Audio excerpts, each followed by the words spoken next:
আজকে আমরা ইংলিশে যে দুটি ভার্ব খুব বেশিভাবে ব্যবহৃত হয় সেরকম দুটি ভার্বের ব্যবহার আমরা জানব। যেমন মেক আর গেট। মেক কথাটির মানে হলো তৈরি করা বা কাউকে কোনো কাজ জোর করে করানো। আর গেট কথাটার অর্থ হলো পাওয়া বা বোঝা বা কিছু অর্জন করা। এটার অর্থ হলো গেট। যেমন এক্সাম্পল ধরুন, আই গট দ্য জব, আমি জবটা পেয়েছি বা পেলাম।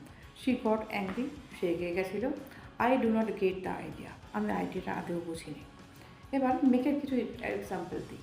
যেমন আই মেড এ কেক, আমি একটা কেক বানিয়েছি। শি মেড মি অ্যাংরি, সে আমাকে রাগিয়ে দিয়েছিল। The news made me happy, নিউজটা আমাকে খুশি করেছিল। Thanks for watching.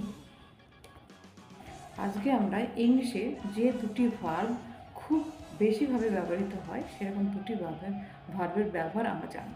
যেমন মেক আর গেট। মেক কথাটির মানে হলো তৈরি করা বা কাউকে কোনো কাজ জোর করে করানো। আর গেট কথাটার অর্থ হলো পাওয়া বা বোঝা বা কিছু অর্জন করা। এটার অর্থ হলো গেট। যেমন এক্সাম্পল ধরুন, আই গট দ্য জব, আমি জবটা পেয়েছি বা পেলাম। শি গট অ্যাংরি, সে রেগে গেছিলো। I do not get the idea, আমি আইডিয়াটা আদৌ বুঝিনি। এবার মেকের কিছু এক্সাম্পল দিই। যেমন আই মেড এ কেক, আমি একটা কেক বানিয়েছি। শি মেড মি অ্যাংরি, সে আমাকে রাগিয়ে দিয়েছিল। The news made me happy, নিউজটা আমাকে খুশি করেছিল। Thanks for watching.